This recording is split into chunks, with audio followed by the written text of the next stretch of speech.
Good evening. I'd like to start by thanking community pharmacy teams for their extraordinary work from the front line throughout the COVID-19 pandemic. We at Pharmacy Business are incredibly proud of you for stepping up day after day amid some of the most difficult challenges the nation has ever faced. During the pandemic, the entire profession has earned a long-awaited recognition from both the government and members of the public as a reliable, informed, and credible asset and an integral part of the NHS family. Our pharmacy heroes have shown how their invaluable skills can be adapted, expanded, and utilized to alleviate pressures off the GPs and hospitals, as well as to work collaboratively with other healthcare settings in a health emergency. As the NHS evolves and further integrations take place within the primary care network, community pharmacy will have to establish itself as a vital cog in the nation's healthcare wheel by picking up diseases early, by better managing chronic illnesses, and by making new service offers. Our session tonight will look at some of the drivers and enablers that could help you along the way. For instance, COVID-19 has accelerated digital and technological innovations, such as those via remote video links and telephonic consultations. Could adaptations like these be used to transform community pharmacy practice to create a future that's both sustainable and profitable? While on Tuesday you heard what you need to change and why, tonight we will look at how you can make those changes happen. Before we start tonight's proceedings, I'd like to express our heartfelt gratitude to our sponsors, AAH, Bristol Labs, Glenmark, Pharmacy Complete, and Sigma Pharmaceuticals for supporting us at such a difficult time and helping us hold this very important conference. Thank you.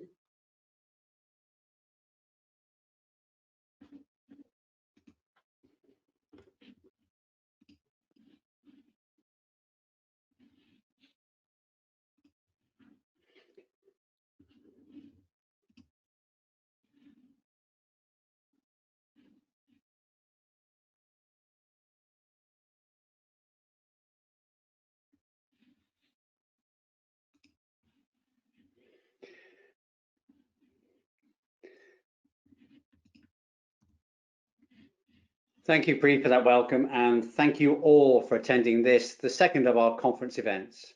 I'd also like to thank our speakers, our panelists, and our sponsors, who, together with the team at Pharmacy Business, have helped us make this conference happen.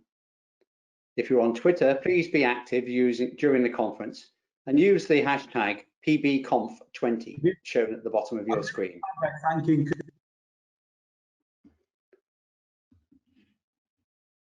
Apologies for that technical issue. Please do use the questions box throughout the event and download the conference brochure, which you'll find in the handout box on your screen. During our first session on Tuesday, we heard about the changing expectations of the NHS and the challenges for PSNC in negotiating our national contract. We heard from Simon Dukes on the demands that PSNC have put on the table and the frustrations with the lack of recognition of the impact that the pandemic and an underfunded contract is having on community pharmacy. Our three independent contractor panelists debated some excellent audience questions, and they identified a need to positively differentiate ourselves from other providers and the need to wrap up the supply of medicines and service together. That adds value to patient experience and to outcomes. Our panelists also highlighted the need to upskill ourselves and our teams, embrace technology, and stop the race to the bottom with free and undervalued provision of services or product. We also discussed some elements of the right review, with recognition that we need to resolve the balance of funding to give PSNC the resources it needs to do its job, whilst maintaining the required level of support at a local level. Local is the new national is a phrase that kept coming up. That linked to the urgent need to engage effectively with primary care networks. We vigorously debated unity and one voice across the sector to make local and national representation possible, and the requirement for a common communication strategy to government and other healthcare providers and to the public. When we ran a poll on levels of confidence in the future of community pharmacy, at the beginning of and the end of Tuesday's session, we saw a small but significant upward shift in the curve, and I anticipate that we'll see an even bigger shift this evening. Rina Barai, one of the panelists, contacted me shortly after the presentations finished and said that the confidence curve was very similar to the innovation curve, and that some resistance to change stems from the level of confidence in our future, but also a lack of vision or will in some to change. I'd now like to launch our first poll of the evening. This will appear on your screen shortly, and we'll give you around 30 seconds to answer before closing and reviewing. Please indicate how confident you currently feel about the future of your community pharmacy.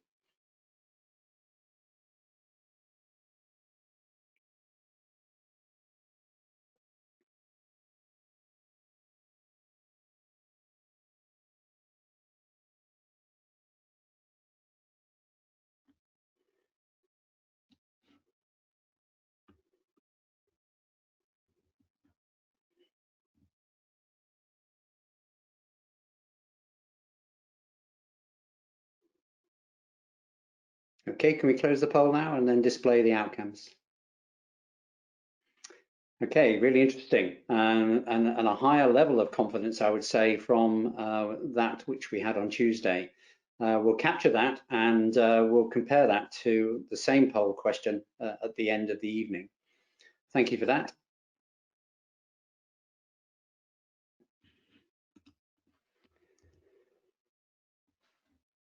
As Pri said in his welcome, Tuesday's session was about why change needs to happen on many levels. Tonight is more focused on how you can enable the required change. Here's the running order for this evening. I have set our speakers the challenge of presenting on their topic in 10 minutes. No mean feat, but I'm sure they're up to it. First up is Sanjay Gambhir from the innovative Greenlight Pharmacy Group on how to operationalize services. Sanjay will share with their learns from this year's flu vaccination service. Then Sunil Kochhar, an independent prescriber and consultant pharmacist from Regent Pharmacy in Kent. He will explain how he utilizes technology to improve outcomes for patients and for his pharmacy. We'll then explore how to identify efficiencies and improve productivity with Andy Chilton from Valresco. Valresco have already helped many pharmacies create that critical gift of time. And finally, we'll hear from Deborah Evans on how to best utilize that time by creating a business plan for a sustainable future. Each short presentation will have a brief opportunity for you to post some clarification questions to each speaker. Then we will conclude the evening with an opportunity to hear from our pharmacy leaders panel and for you to post questions to them about the future of the sector. But I'd first like to introduce our first speaker, please welcome Mr. Ramachandran, Chairman and Managing Director of Bristol. Good evening, ladies and gentlemen. Hope you are all safe and sound. Bristol Laboratories are delighted to be sponsoring Pharmacy Business Conference once again this year. I'm pleased to introduce the first speaker of this evening. Let's welcome Mr. Sanjay Gambhir, Superintendent Pharmacist from Greenlight Pharmacy. Mr. Sanjay will be talking to us about planning and delivering services in a COVID-19 landscape and beyond. Thank you.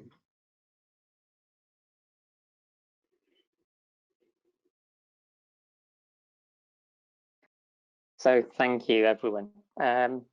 So yes, I'm going to chat about what we learned from doing vaccinations in this crazy COVID world we find ourselves in.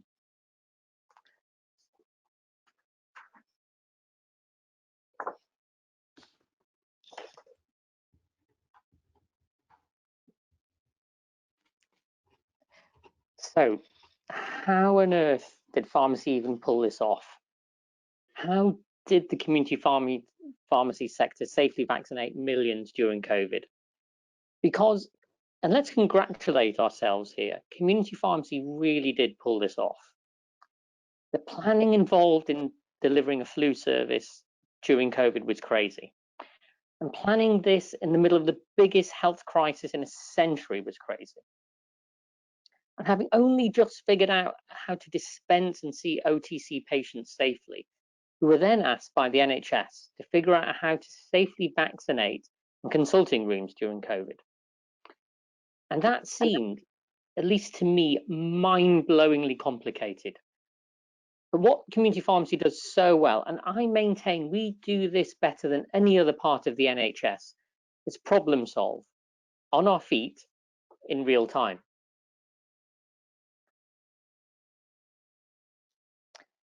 So what did we do at Greenlight? Well, for me, figuring out how to do proper COVID infection control was daunting. And yes, there's PPE and hand washing and social distancing and so on.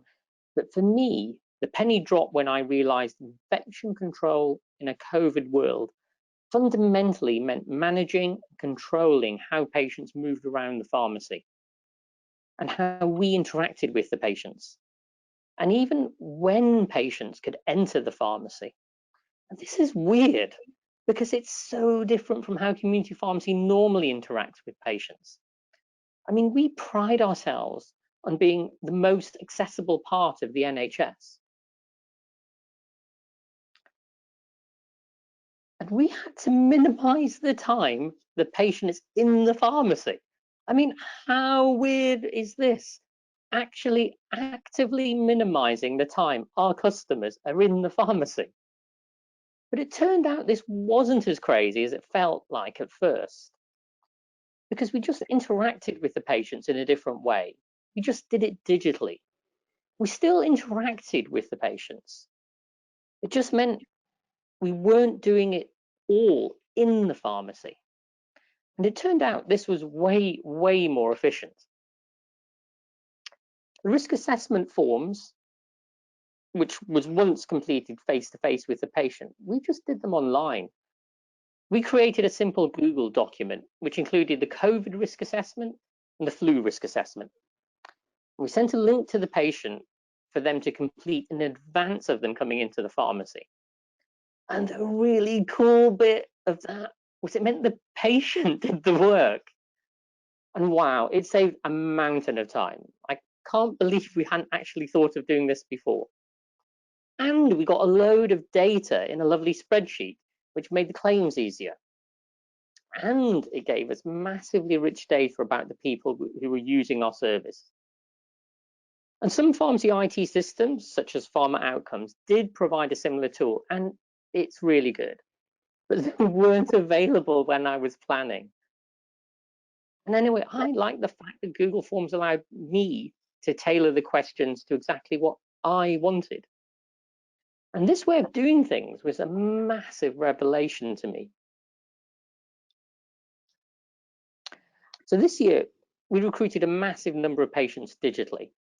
And this year, for the first time, we used an app called Patient Access. I think I'm probably contractually obliged to say something really weird like other apps are available. But I have got to say, I really like Patient Access. It's got 11.2 million registered users in the UK, which is by far the most downloaded health app in the UK. So its reach to the public is massive. And the impact for us was incredible. It allowed us to attract significant numbers of new patients, way beyond our normal network of patients. And it allowed us to manage the bookings of these patients through its booking and calendar function. So we learned a huge amount and will not be going back to doing things like before. The way patients interact with bricks and mortar and online has changed more than we could have ever imagined because of COVID. And it will never go back to what it was before. And we, the independent community pharmacy sector, we need to embrace this. So my road to Damascus moment number one was utilizing digital platforms to recruit patients, and especially new patients. My road to Damascus moment part two was utilizing digital platforms to allow patients to interact with the pharmacy in a way that actually does not involve any pharmacy staff time. And understanding that this is okay. And weirdly, to me, It turned out this was very acceptable to patients. We learned to use the face-to-face time we have with patients to concentrate on the unique stuff that we do. And guess what? That is not filling in forms. And patients really appreciated this increased quality time. I realized there are some super simple to use bits of IT out there, which can look super slick, such as Google Forms. And I realized there are some super slick high-tech apps out there that some really clever people have developed that allows pharmacy to interact with patients in a super slick way. As I say, I love patient access, but other apps are available.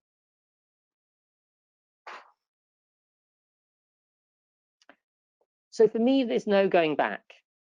I always worried about how we, a small group of bricks and mortar pharmacies, could possibly develop a slick IT face, which was able to take on the millions of pounds big companies invest in IT.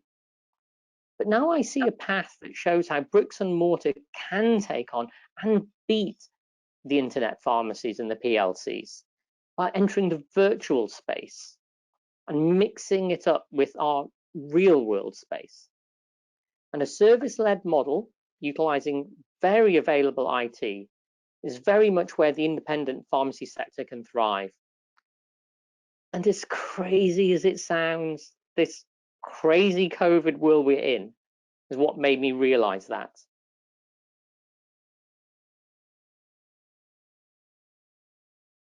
Thank you. Sanjay, thank you very much for that. Both informative, inspiring, and entertaining, if not crazy. I just want to pick up. We've got a couple of questions that have come through, more specifically around the patient experience. And you said they'd like it, but have you done actually a bit of evaluation on that? Only as the patients come in, we kind of, particularly at the start, we were really curious. This was weird for us. So just asking the patients how they found that experience. And I think sometimes as clinicians, we've got a bit of a God complex. And actually, the reality is patients are used to, particularly during lockdown, they've got used to interacting, shopping is the wrong word, doing stuff online. So it wasn't particularly unusual. And the point was they got more time to talk about clinical stuff with us. They didn't want to fill in forms with us. They hate that. And that was kind of one of the revelations. Shovel out all the boring stuff. Spend more time doing the things we're good at.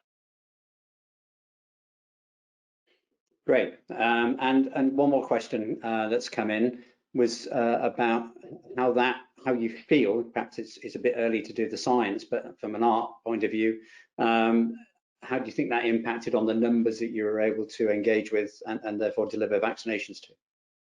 Oh, more. Yeah. I mean, look, this year flu for everybody. Everybody's done a lot more flu. But what was very interesting for me is we attracted a whole cohorts of patients, new patients, from quite distant from where our pharmacies were, people we'd never seen before. I mean, we're always quite good at getting, our existing cohorts of patients. But this was a whole new bunch of patients. That was really interesting. And when you say new, that was new to you, obviously, but also, was it new to having a vaccination full stop in some cases? Oh, some absolutely. So it was kind of both, attracting new patients who would normally have a flu jab, but then also, like I say, a whole bunch of people that hadn't had a flu jab before. And again, that was really intriguing. Really grateful for that.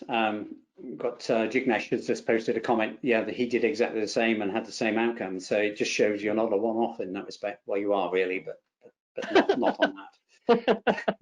And one question from Jignesh was, any idea how we can do this across a PCN level with local pharmacists to make sure that everybody's getting on board? But I think it might be a bit late for that this year, but I think that's a conversation between pharmacy and PCNs. We've got these PCN leads, haven't we, which we've talked about certainly on Tuesday. Thank you, Sanjay. Really grateful for your input and your insights into that, and all your responses to the questions as well. So it's now my pleasure to ask Rajiv Shah, the Executive Director of Sigma, to introduce our next speaker.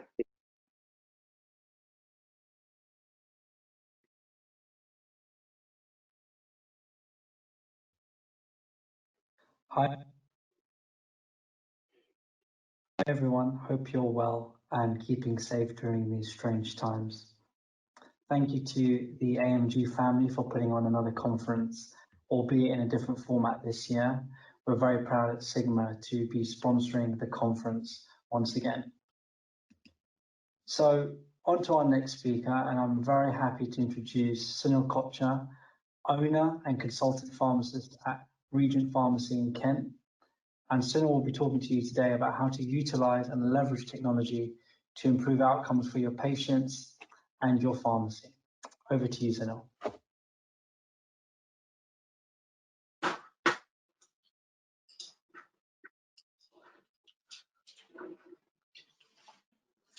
Thank you, Rajiv, for that kind introduction, and good evening, everyone. Mike has given me a challenge of a 40-minute presentation in 10 minutes. So if there are quite a few questions in your chat, I'm quite happy, Mike, to answer them afterwards individually.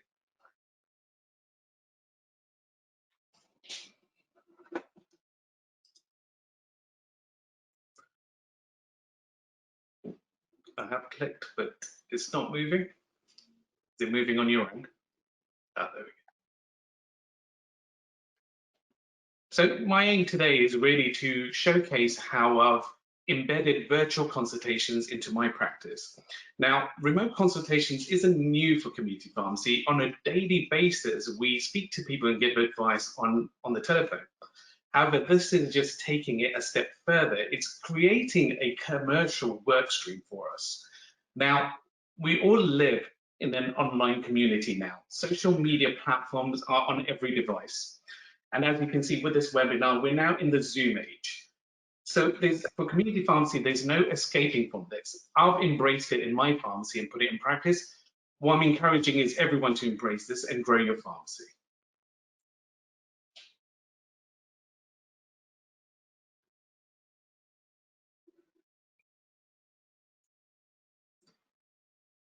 Okay, it doesn't seem to be moving on my end. Mike, do you mind taking control?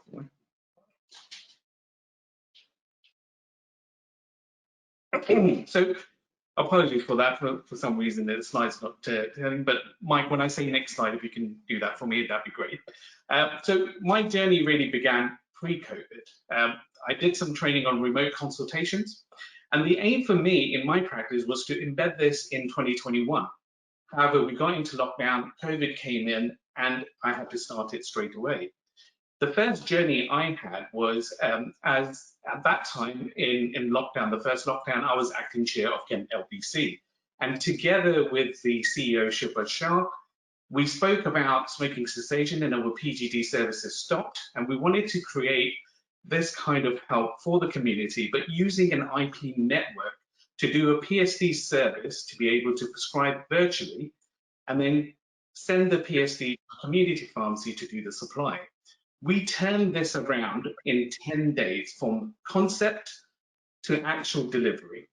Now, Health Education England were quite impressed by this, and they've allocated 15,000 to Kent LPC to do this evaluation on this whole PSD service. So I'm looking forward to seeing that. What we did was we got an IP in an independent prescriber network. And through this and through the PSD service, we learned new skills. What I learned, a key thing, was the translator services. Now, with translator services and virtual consultation, you can literally engage with every community anywhere. Next slide, please.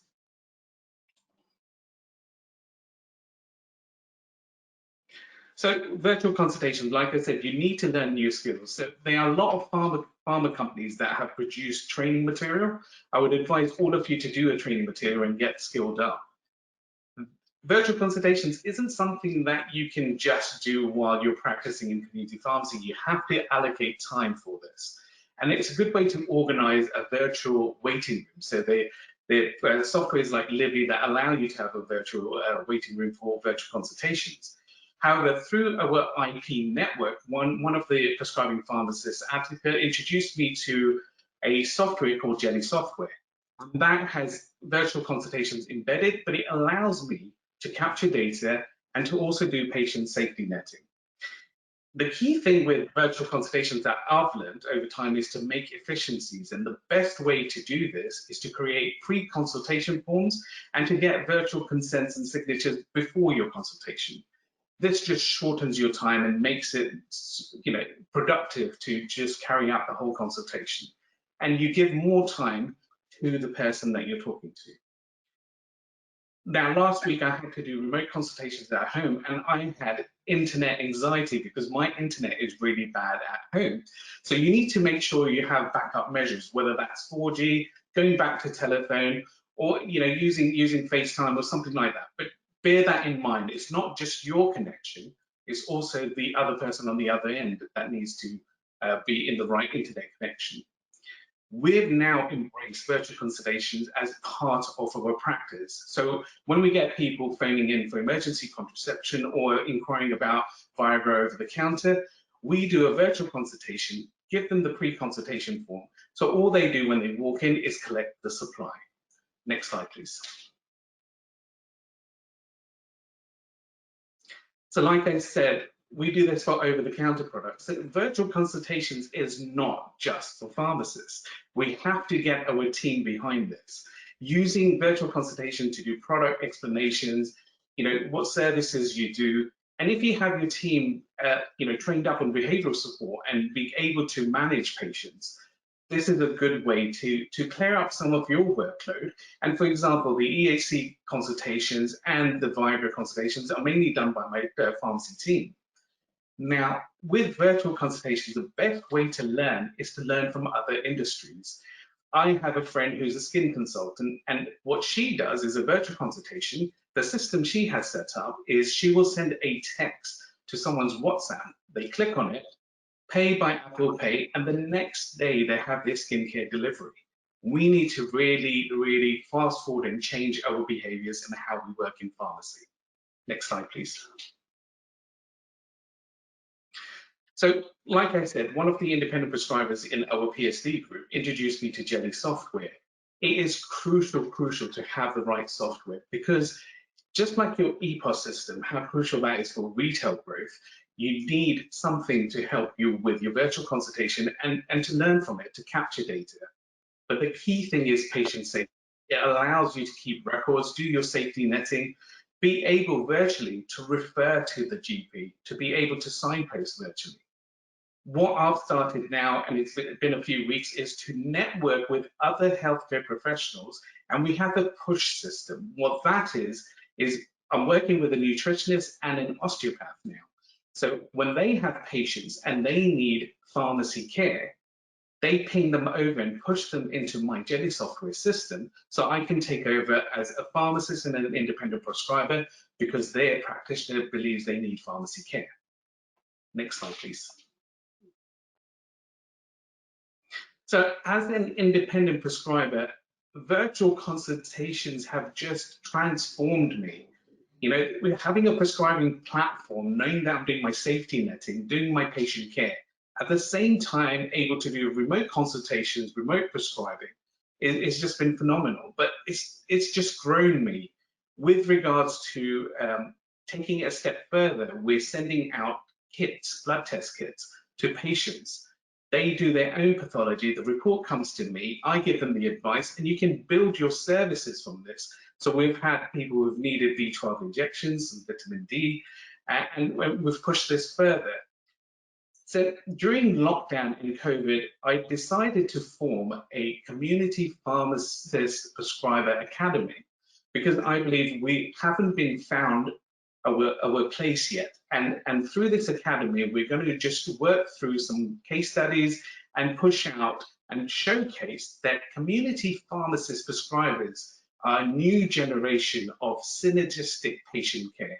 So watch this space. We are going to play an integral role in healthcare and well-being. Next slide, please. My next steps, which me and my team are working on right now, is virtual outreach work. As a pharmacy, we've always done outreach work, but it's been in community halls or in local shopping centres. But what we're doing now is actually going to people's homes. We need to actually get out there and be virtually with them. We're going to be doing some social media live events and some Zoom webinars, and even through the Jelly software, it allows for secure support groups. So for example, like the smoking cessation, we can do smoking cessation groups and do behavioral support with them. The first one we will be trying as an awareness day is diabetes through our virtual systems. And from that, we're hoping to build our clinical services. Next slide, please. So bricks and mortar pharmacy, we have to get into the Zoom world. We cannot compete with large e-commerce systems and websites. We just can't. But what we can compete with is virtual consultations, because we are the face that the community trusts. And this is what we need to embrace and just get out there virtually into people's homes and look after them. Now, if you were to go on this journey, what I would suggest is do your virtual consultation skill training, try and build a service that links to a product. And a good thing would be something like weight management, and it will help with your PQS as well. One thing I really want community pharmacists to know and to appreciate is we have something that no other healthcare professional has. When someone walks in, we can take NHS and a private service and wrap it together as just one service. So we get the best of both worlds in both scopes. So community pharmacy out there, the Zoom rocket has launched. And if we don't take a seat and take a ride, we're just going to lose out. So my advice is to try and get on this journey. Thank you very much.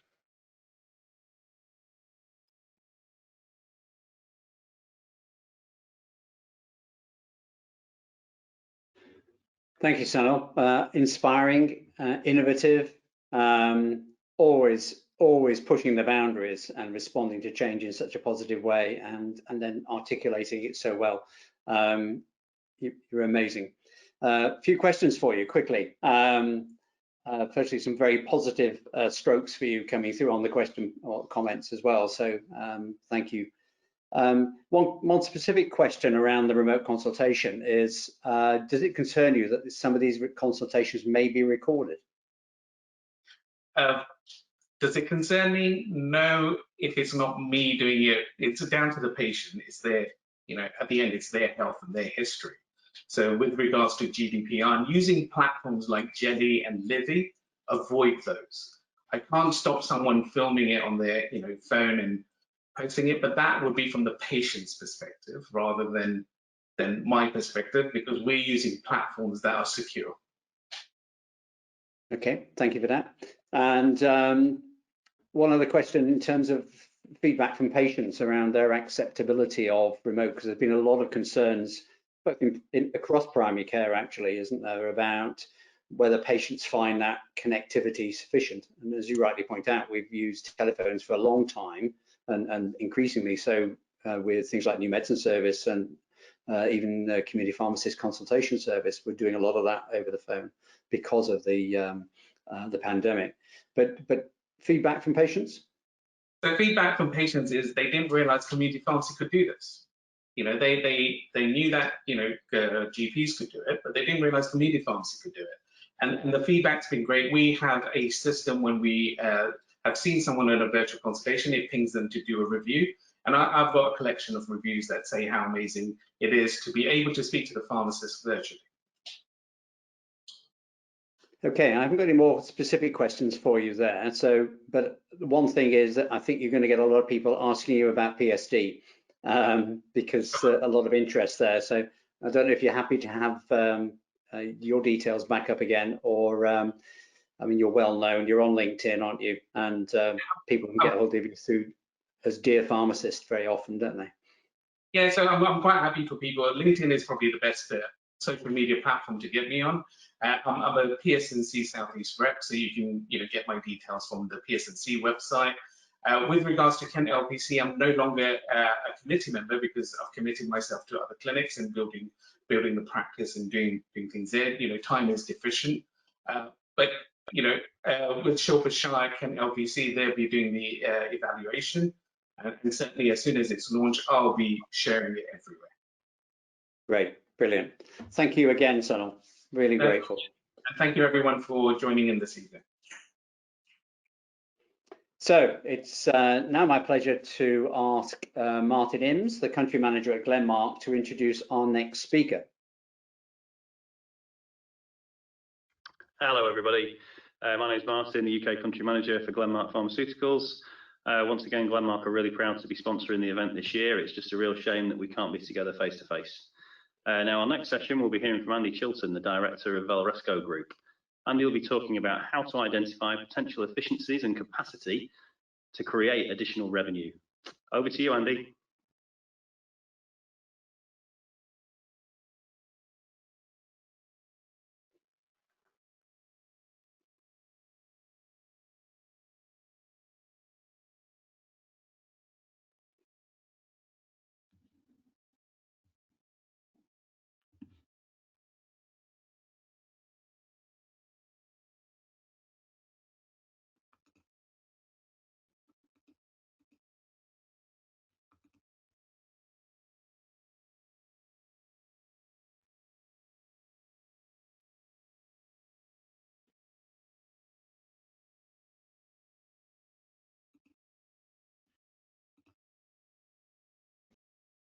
Hello, can you hear me? We can hear you now, Andy. Hi, fantastic. Okay, I'm just trying to make things move. There we go. Thank you very much. I'm going to talk about how we identify opportunities to improve efficiency within pharmacies very quickly and very accessibly for people. So whether it's a small pharmacy right the way through to large pharmacies, we've got lots of experience in this, and I want to sort of share a few thoughts with you tonight. So thank you very much for this. Without further ado then, there's a sort of common phrase that I hear quite a lot. There's some fantastic opportunities that we've been hearing about. There's really fantastic new services or examples of where people have developed amazing services, and we've just heard a brilliant example there with the Jelly software from Sunil, for example. But there's a really familiar phrase that I keep hearing, and it's, I'm so busy right now, how do I find the time to even think about services, let alone develop and deliver them? And by the way, this is not uncommon to other sectors as well, but in particular, pharmacy has been so busy, particularly with the COVID impact. And, this is a real problem, but it's an interesting irony as well, in that if you're really, really busy right now, it's only going to get busier. And what we're trying to help with is to overcome that super busyness at the minute, to try to free up time so that more time's available to work on the business as well as in it, and to work sort of smarter and not necessarily harder. And that's not to say that there aren't, as I say, fantastic examples out there, but there are many, many pharmacies who still have lots of opportunity to do much more, and they have a lot of latent capacity in there. The good news is there is a lot of latent capacity, and in fact, from the work that we've done over the past few years in pharmacy, we've found that on average there's a 50 hours a month available time for the pharmacist can be delegated. Now, you can only delegate that if there's time and space underneath. But what we've found is that there's an average of 67 hours per month through process efficiencies in the dispensary. And that means that you can now safely delegate those without affecting quality or service and free up an awful lot of time. And I would just say as well, this 50 hours is actually half what we've observed. And we've been very conservative in halving that so that we can allow for variations in how things get implemented. But there's an awful lot of capacity. If you think about it, there's probably close to 10 million hours plus within pharmacy to contribute to this transformation, if you like, in the positioning of pharmacy as as was mentioned earlier, is a really special cog in the healthcare system. So how do we go about doing this? It's quite straightforward. If you imagine the pharmacy, the dispensary, as a nice sphere. So if we've got our little sphere here, and there's all sorts of things going on in there that make up that system, that operating way of working, those procedures, those processes. And all those things make the processes evolve in a certain way. And it's not just the internal impacts on the processes, it's the external demands and any external forces as well that work together to make these processes evolve. And through evolution, these processes become a mixture of valuable or value-adding activities and non-value-adding activities, or put it simply, waste. And there's an awful lot of what we see when we look at processes as opportunity to remove that waste, thus freeing up time and making it a lot easier to do the things that you want to do. So, you know, we need to free up that time to be able to not just do these new services, if you like, but to think strategically, to really look at your business and to think strategically, what should we be doing? And Deborah's going to be mentioning some of those things in the next session. So what we do and how we actually make this come about is we effectively take a really detailed look at your dispensary.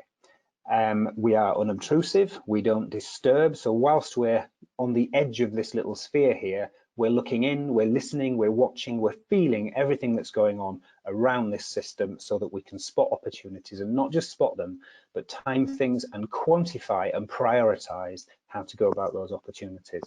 And we do that over a period of about 3 days. So it's a rapid process, and we can, during that time, often free up opportunities for improvement or as we're there.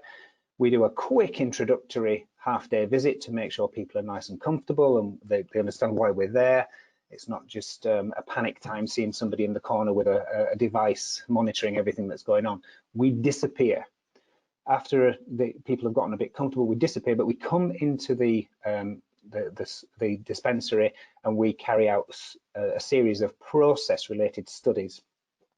This is done second by second because we really want to find all the details and all the opportunities in as short a time as possible. And we've got a wonderful device that helps us to capture that very easily. But importantly, at the end of each of these days, we can instantly produce the results from those studies, and we can show the pharmacist and their team exactly what we've found that day. So nothing's hidden, and this is about engaging people. So it's not just about grabbing data and finding opportunities and writing a fancy report. This is about engaging the hearts and minds of the people in the dispensary in what the current situation is, getting them to that acceptance level quickly by allowing them to quickly interrogate that data as we go. And we spend a couple of days on process. We do a full day looking at the pharmacist to determine what they can develop safely, what's non-core to their role. And again, we can show that at the end of the day. We take the whole team through a big simulation exercise, which is all about creating the art of the possible, but more importantly, they make a fantastic change happen. And they do it in a sort of simulated way, but it's safe and it's very similar to the dispensary.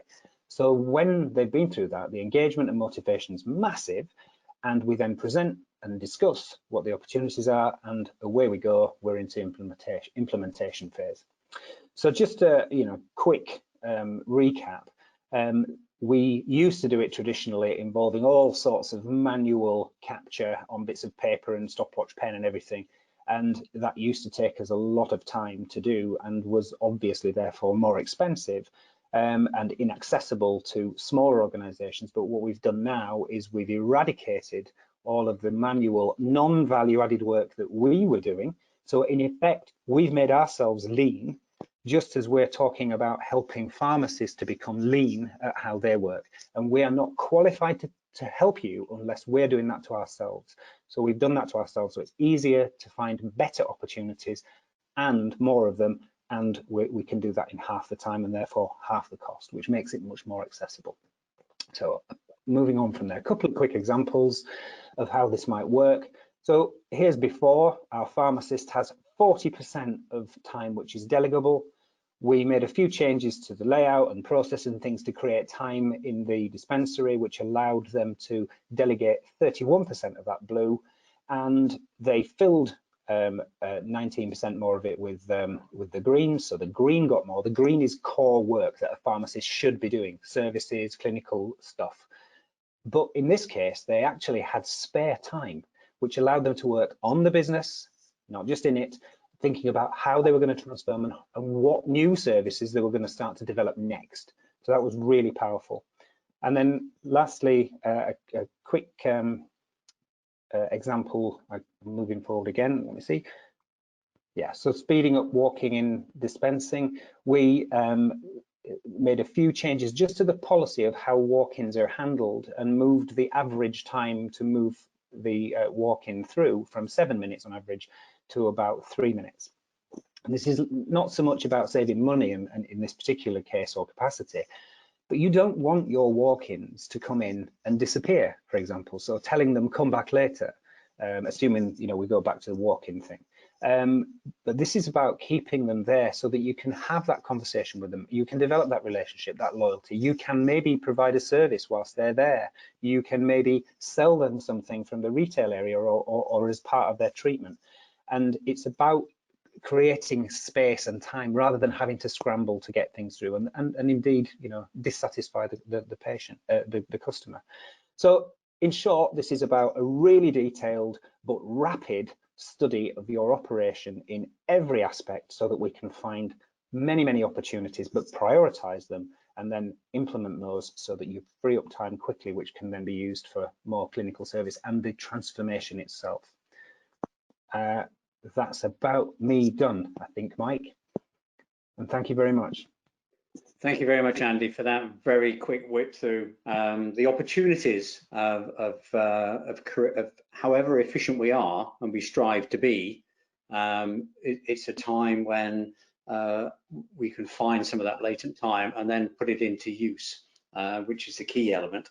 Finding the time isn't easy, but when you then create that time, how do you then use it? Exactly. Which is a lovely segue across. But I'm just going to take a couple of questions that have come in while you're doing it. I mean, one point that George has made, George Wickham from down in Exeter, has very valid. Is there any point doing these studies at atypical times like these? Well, I know your studies are over a period of time. If you can indicate that. Yes, there is, and it all this approach can be applied more than once. So it can be to free up time so that you can cope with chaos. A lot of our clients have said to us that thank God they did what they did with us just before COVID, because they've coped really well with it. They'd freed up the capacity in order to be able to cope with that, and they've reported that it's been calm or less than chaos, if you know what I mean. So yeah, there's never a good time. Now is good, I would absolutely say. And hi George, by the way, I know we've spoken in the past, but the thing I would also say is it's quite common to find that the teams may be slightly resistant or a little bit skeptical or cynical or whatever it is about this kind of thing. Good leadership takes them through that, because what we always find without fail is that by the end of the process, because it's a highly engaging process, they're not just happy with it, they're pulling to make the changes happen. It's not difficult at all for them. So it's not about having to push things into them. By the end of the process, because we're very unobtrusive, but also very engaging still, it makes for good purchase, if you like, on the changes. And there's never going to be a calm time. Even after this COVID crisis, it's going to be more and more and more. It'll be something else that comes down the line. Yeah. Right, question. Thank you, Andy. We're now going to move on. It's a lovely segue into our next speaker, and we'll create some opportunities for the panel as we go on, I'm sure. So now I'd like to welcome Ashley Cohen, Sales and Operations Director at AAH, to introduce our next speaker. Ashley.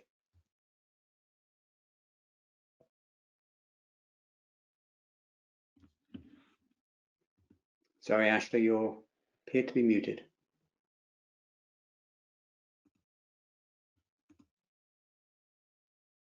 Try again. Am I on now? Great. Good evening, everybody. And it's a real pleasure to be here this evening as a sponsor of Pharmacy Business Conference 2020. And certainly have enjoyed the speakers so far. And now we're on to our final speaker for the evening, who will be talking to us about how you create the capacity and capability to develop a business plan. Please welcome Deborah Evans, Managing Director of Pharmacy Complete. Thank you, Deborah.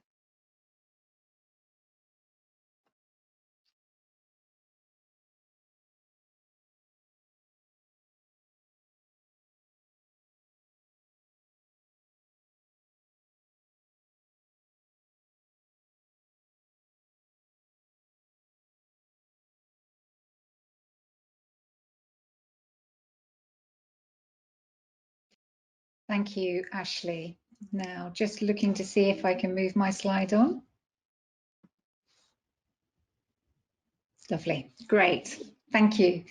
Truly inspirational speakers this evening, and thank you to Pharmacy Business for inviting me to be part of it. And thank you, Andy, for setting my session up so beautifully and finding us that elusive thing, time. And it has been mentioned by everybody this evening. I mean, it's true to say, working in pharmacy, we're never idle unless, of course, Andy has created that spare time for us. We're not sitting around wondering what to do with our day, whiling away the hours until home time. We blink and it's closing time, and the day doesn't finish there. From the moment I sign in until the moment I leave, I'm busy, really busy, reacting to whatever comes in front of me, literally. And that's the point, reacting. Finding the time to respond rather than react to the huge, unprecedented, monumental challenges that we face is not going to be easy. But to do nothing, well, that's madness. Waiting for something or someone to save our sector and therefore your business is an incredible risk.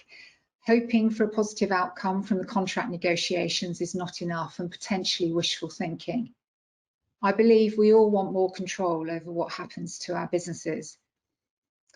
I'm going to talk this evening about how to use your most precious commodity, your time, to be on your business rather than constantly in it. Andy's already spoken to us about how we might achieve that. Creating valuable space to stop the relentless doing and think more strategically about the direction we have to take. The pandemic has happened at a time when we're already challenged hugely by significant change with an urgent need to review our business model. We've been squeezed by financial cuts and have had to ensure our continued relevance as consumers change their expectations and behaviours against a backdrop of changing NHS priorities. In recent months, we've had to focus on core supply whilst ensuring the safety of our teams and patients. We've literally put ourselves into reverse, increasing our reliance on NHS dispensing rather than decreasing it with a reduction in service delivery, the opposite of the intended direction of travel. And of course, this pandemic is like nothing we've been through before. And when faced with exceptional events, as leaders and managers, we must take a hard look at our strategy and how we operate. The world has changed and there's no going back. What worked in the past won't necessarily work in the future. So how are we going to sustain and then grow our businesses within a different context? We don't know what the next few months will bring, but we do know that to remain as we are is not an option. Dispensing alone is not going to sustain community pharmacy. Consumers want a different experience. New competitors are emerging. Optimising services is both urgent and important, especially flu vaccination and potentially COVID-19 vaccine, NMS, community pharmacist consultation service, and the new discharge medicine service. This is what NHS wants us to do, and it builds our relationship with patients as a clinical provider in healthcare. Doing more than dispensing and fully integrating clinical services into our operations, assuming pandemic conditions, will be critical. A service-led model is important for sustainability and our future, as shared by Sanjay in a patient-centric way. You've heard from the other speakers about a number of factors directly affecting pharmacy, both this evening and on Tuesday. They are well articulated. We know from the many conversations we've had with national and local leaders in pharmacy, contractors and their teams that the impact these factors are having is huge, particularly the feeling of being completely out of control and the personal strain that comes with this. But what do we do? It can be very tempting to spend a lot of time and energy on issues over which we have no control. For example, contract negotiations, the economy or national policies, what's happening with coronavirus.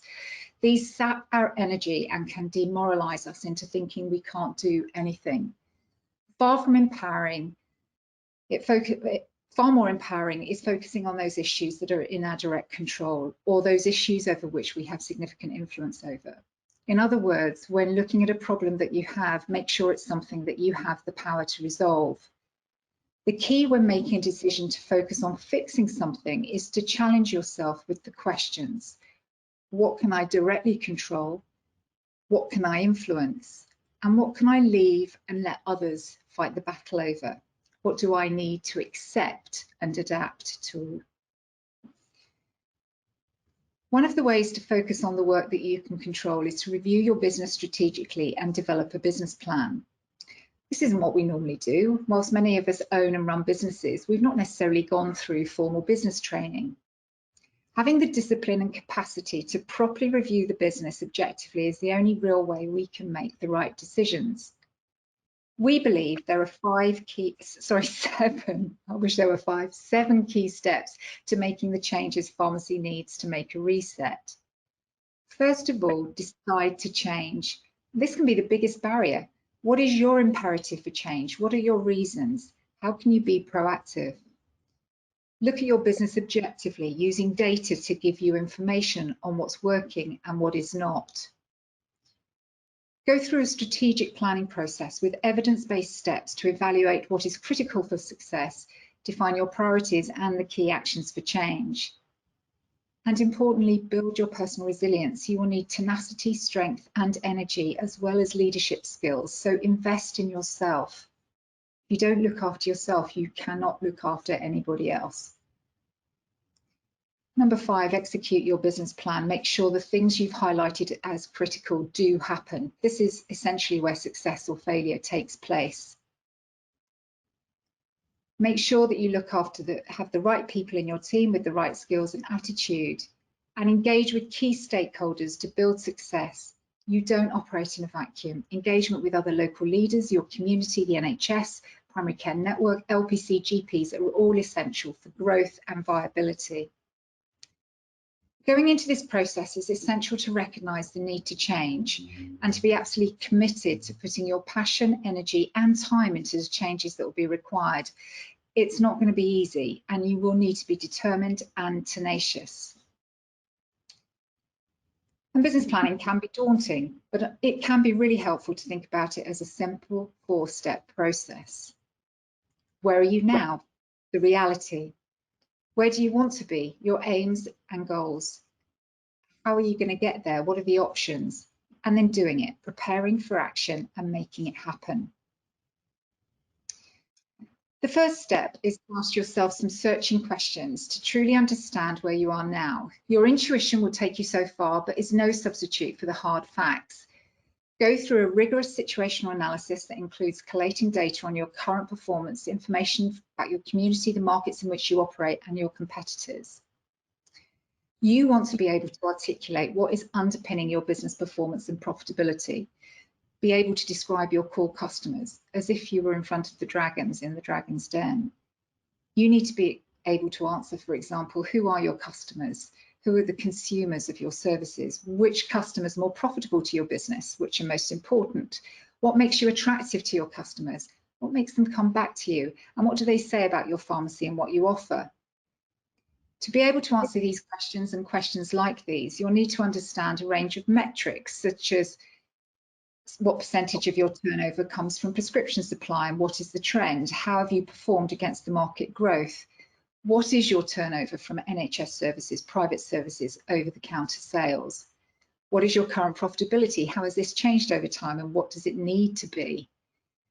What is the average transaction value by customer? How does this vary by customer type? How has this changed over time? And so on.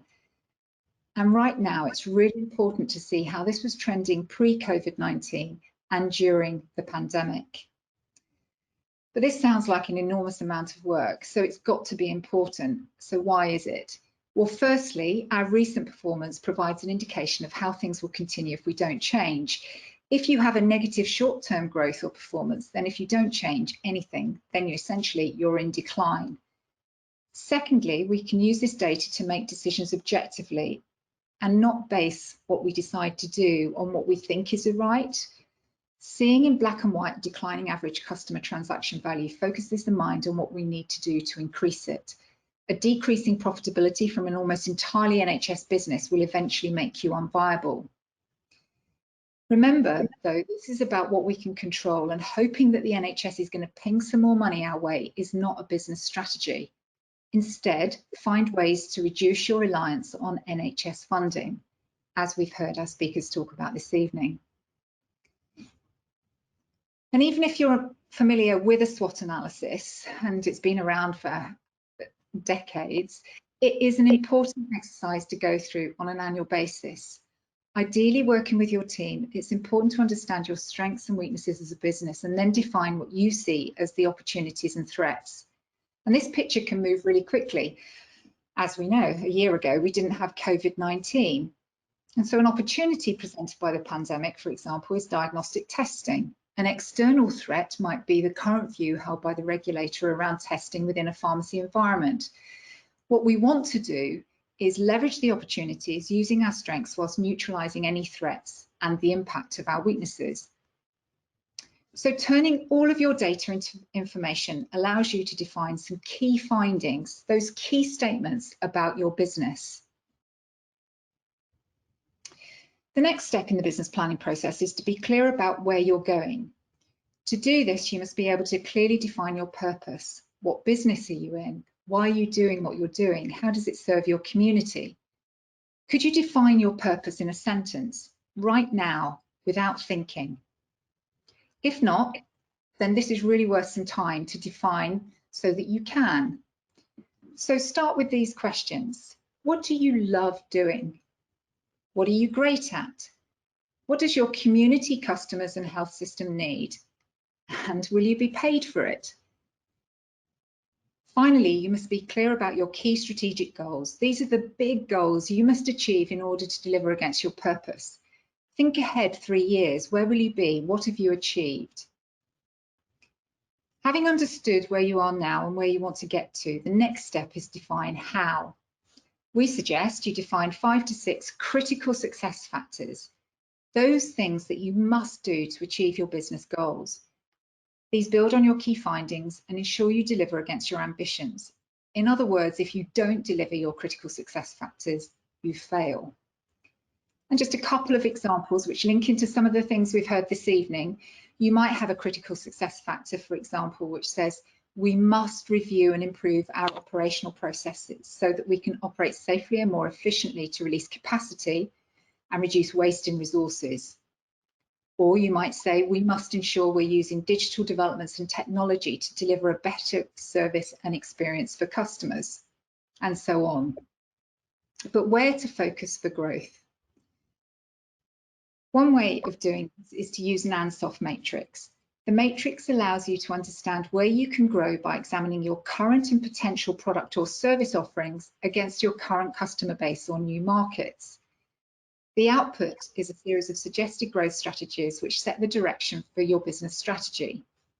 So going around this grid, market penetration. This is the least risky strategy. It's about increasing what you already do with your current customers. For example, increasing the number of new medicine services that you deliver or the number of flu vaccinations. The next business strategy to look at is around product development. This is essentially introducing a new service to your current customers. For example, a private travel vaccine service. And Sunil talked about some of the ways that he's extended his capabilities to his current customers. And I'll come back to that in a moment. Market development is taking an existing service to new customers, for example, a vaccine service into occupational health. And then the most risky strategy is market diversification. It's not necessarily where you would go when you have lower fruit to pick for growth, It's where, for example, you introduce a new service to a completely new customer group.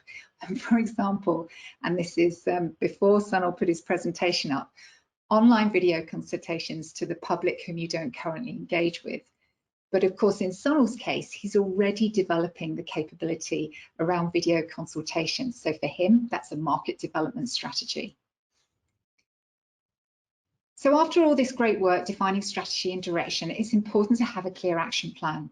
What will you do and when will you do it? What resources do you need and who's going to do the work? In any business strategy involving change, it's important to have some quick wins to demonstrate that you're on the right track. This is especially important when there is an urgent imperative to change. One way to decide where to focus action is to look at the impact of any change you make versus the ease of making that change. We can map out our thinking on a grid, impact versus ease. And of course, you can see I like these grids. But when it comes to making choices about where to invest your time and resource, then the first place to start is those things that have a high impact but are easy to change. When these have been done, focus on high impact, difficult to change.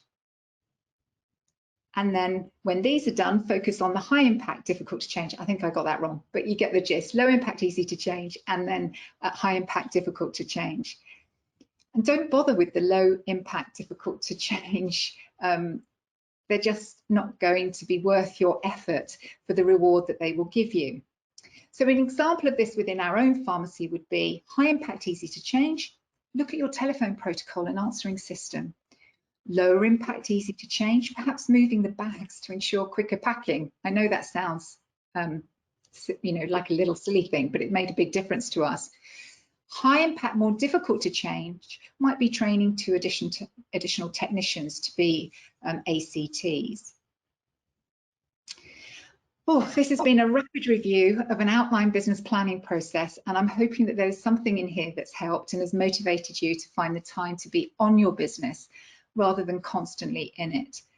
And for your personal resilience, find ways of releasing capacity and delegating so that you're working smarter, not longer and harder. One of the implicit strengths of independent pharmacy is how quickly we can respond and be nimble, but this is only a strength if exercised.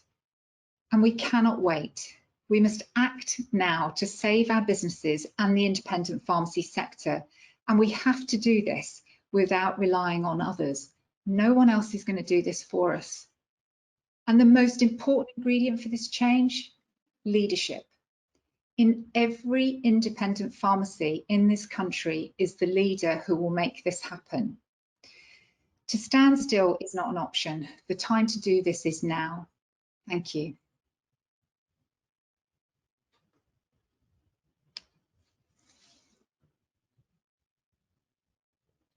Forgive me.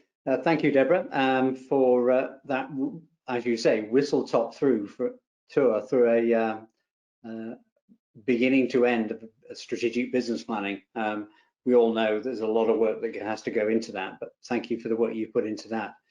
It tops off the 4 presentations really well, because we've talked about various things like technology, video consultations, patient engagement, and efficiencies and productivity to create the time. But to have a plan that you then build on that meets the needs of the locality is absolutely key. I haven't got any specific questions come through from anybody as yet, but there was one in the questions that came through when people were registering that I particularly wanted to highlight to you, and that is, okay, if the basic framework of the contractual framework isn't enough to sustain me, where would you start? I'd personally would go to the things that really that I'm really passionate about and have some energy, because I'm much more likely to implement them. But I would absolutely want to do some research with customers and consumers of those services, because it's all very well me having a passion about something or an interest in implementing something. I would focus on those market penetration activities first, the services that are already in the contractual framework, in addition, to dispensing NMS, vaccinations, DMS, community pharmacy consultation service, all of that. Get that to the optimum level of delivery before expanding into other things. Okay, really helpful. And one from the side that's perhaps not quite with you, but because I know that when you're working in practice, how you engage with your community. What's your opinion of social prescribing opportunities in community pharmacy? Yes, that's a very simple answer. I mean, it fits with, you know, the work that we've done around healthy living pharmacy and the opportunity to take those conversations to the next level and to truly make a difference. So absolutely, it's an obvious service, community pharmacy, to get involved in. Yeah. Okay, and there was one earlier on that related to healthy living pharmacy, as you are the mother of it. We are uniquely placed as we see healthy individuals as well as those with long-term condition. It's a USP to promote self-care and educate on staying healthy. Any thoughts in response to that comment? Yes, and it links to something I think Sanjay said at the beginning around the importance of I'm sure Sanjay, you said this, but it was around the fact that we're so used to seeing people in our pharmacies, and whether we're engaging with them in a different way, virtually or with masks on, it's still really important to engage with people, because the number of conversations I've had with people who look healthy and seemingly are healthy, but you just ask a question, you just listen, and something comes up that's perhaps worthy of further investigation. So, and an opportunity for us to demonstrate value, of course. And on that point, actually, when we do see people in our pharmacies, it's very easy now to get behind the barrier of the mask, the barrier of the screen, the 2 meters distance, and miss those cues, miss those opportunities. So we've got to adapt and respond to that engagement, the body language, the way we communicate in a different way to be able to achieve the same outcomes for people.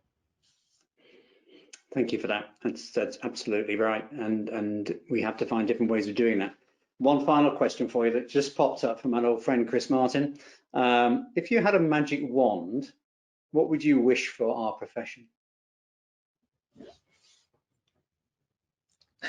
What, aside from more money? Which was sadly the first thing that came to my head. What I really, really want is for the many, you know, we see many cases of innovation, and we've seen them this evening, you know, inspirational from Sanjay and Sunil in terms of the work that they're doing and what we heard on Tuesday from your panelists. And I would just love to see quicker adoption of what we know works across many pharmacies in the country, to have an engaged, motivated pharmacist workforce, and I'm afraid that's not true. We don't, and that's not apportioning blame anywhere, but we have a workforce that's very tired and perhaps doesn't see the possibilities in the same way as your panelists and speakers have this evening. So that's what I would wish. That's my magic wand, that pharmacists out there are hugely motivated, and there are some wonderful pharmacists around, but there's a lot that have lost their mojo, and I'd love to give them that back. So the mojo magic wand. Thank you for that thought. I hope, Chris, you like that answer. I'll give you my magic wand maybe at the end in my summary. Deborah, thank you very much for your insights into business planning, and thank you for all you do.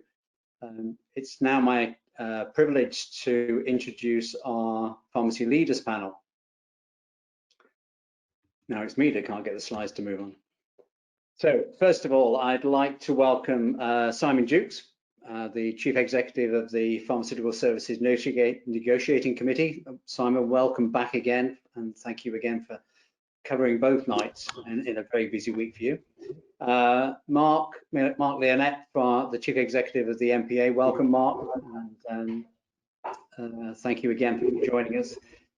Ashley Cowan, the Sales and Operations Director at AAH, yes, you're up there now, Ashley. Thank you very much. And Julia Mount, the Managing Director of Alliance Healthcare. So it's now, I guess, the opportunity for everybody to come in with a pile of questions here. But I'm going to kick off first for each of you individually to give me one key insight into the future of community pharmacy. Maybe that's what your magic wand might be. I'm going to start off with Mark. Yeah, it's funny, and can you hear me? Yeah. It's funny how we've all sort of prepared some thoughts and notes, and quite a lot of it is very similar to what we've heard earlier in the presentations. So my wish, Mike, would be, as Sanjay said, as Sunil said, keep looking for the opportunities, not the threats. I know how hard that is listening to members when funding is so tight at the moment, and as we've heard tonight, everyone is so crazy busy. But as I'm inspired by the speakers tonight, I'm always inspired by members who have found their way to be innovative, to find those opportunities, to put the threats to one side. You know, Sanjay, Sunil gave us examples tonight, but the one I'd prepared in my head, thinking about what you might ask us, Mike, was one of my board members, Amish Patel, who runs Hodgson's down in Kent. And Amish was telling me just last week quite how many services he's introduced in the last couple of years just to make up for that falling fencing income. You know, he's got a travel clinic, which was very opportune because previously people had to wait 6 weeks for appointments. Now it's much quicker with him. He's got a private GP service over video link. He's got private common ailments with an IP, phlebotomy, private blood testing. He's been doing aesthetics, some of you will know, for a longer time. And of course, most recently, that opportunity people have seen around earwax removal. Doesn't sound very glamorous. It's particularly in his patch, brilliant opportunity because centre previously. Sorry, we're having a few issues with a feedback loop because somebody's speaker's running through into their microphone, I think. So we may just have to mute those of you who are not speaking. I'll leave it to Nicole, our technical man, to organise that. Sorry, Mark. I was saying, so that's my example, Mike. Yeah, I mean, it's a great example, and Amish, I know, is a great innovator and a winner of the Pharmacy Business Awards on at least one occasion now. So, Simon, what's your magic wand going to give the future of the profession? Well, I don't think I've got any silver bullets, Michael, but what I would say is, first of all, the speakers are fantastic tonight, and there's some really good insights there. And I found myself nodding and commenting on the screen. Sanjay is always very good. Sunil's, I particularly like that combination of NHS and private services that he talked about there. I think for me, it's about, there's more and more you hear about that, and Deborah touched on it as well, which is that, you know, getting on top of your business, getting on top of your finances, and really understanding them. It's so vital now as things are so tight, and are going to continue to be so. But then really looking at, and you've heard me say this before, Michael, but really looking at those free services and doing all the stuff that we do for free. Perhaps we'll come on to it later, but actually, you know, what we need to be looking at now through the COVID lens with the contractual framework going forward is making sure that we try and get due and proper reimbursement, recompense for those free services. Indeed, a good ambition. Ashley, your magic wand, your insight into the future of community pharmacy. So I think like many, I don't know that there's a silver bullet, but what I think is really important is for community to pharmacy to take some real strength from what we've just been through and apply it to the challenges that we've seen. I think many of us have witnessed a speed of change in operating procedures and the way that people have looked at their business and really applying themselves to a crisis and been amazed by what we can achieve. And actually, I think pharmacy have proved themselves to the government and to the communities in which they serve because they've stayed open, they've kept dispensing running when we've known the doctors have closed, and then taken on the brunt of that as well. And rather than see that as a burden, I think we've proved how amazing pharmacy is, and we should take that as some real confidence and some strength into the future of the undoubted challenges that we face. And by the way, you've got people like us as healthcare distributors being big supporters on the sidelines, encouraging as well, because we see so much tremendous opportunities and strength in community pharmacy. Thank you, Ashley. Yeah, and I'll come back to that support element in terms of making things happen and can be supporting to get that happen in a short while. Julian, your insights into the future? Yeah, indeed. Well, following on a theme, I think pharmacy can walk tall. I think it can be very proud of what it's achieved. And, you know, Alliance Healthcare standing shoulder to shoulder, I don't think people really understood how their medicines, especially politicians, got into pharmacy hands. And I think what we've demonstrated, you know, 1 in every 3 packs of NHS medicine is supplied by Alliance Healthcare. And I think standing shoulder to shoulder with community pharmacy has actually showed the government and the payers the strength of the network that it has.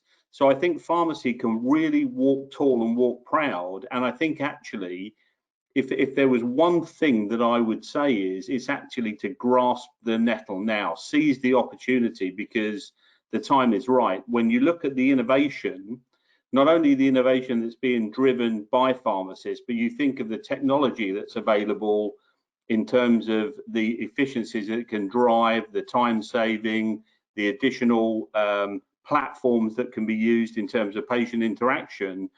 I think that you're at a bit of an epoch in terms of the timing is right for pharmacy, the technology is right for pharmacy. All we've got to do is walk tall together and unlock the paying element and get that recognition. So my glass is very much half full, not half empty. Thank you for that, and I'm sure that's the case for all of you, but with a realism lens as well. When all of your customers, your constituents, your contractors, your members are running hard and going backwards in some terms, certainly financially. Interesting comment from an old friend of pharmacy, Trevor Gore. He won't mind me calling him an old friend because he's just hit the big 6-0. Please stop referring to free services. They're not free, they're just unpaid for. There's a difference. So it's a very appetite point. I'll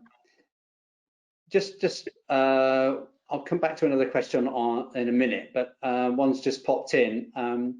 Do the panel, and this is for you to start with, Simon, does the panel think there should be a sensible colour pharmacy numbers by compensating some to close in order that the remainder can be sustainable? Simon. Well, first of all, this has to be, if that is to be the case, then it has to be something that's decided by the sector, and if you like, for the sector and between the sector.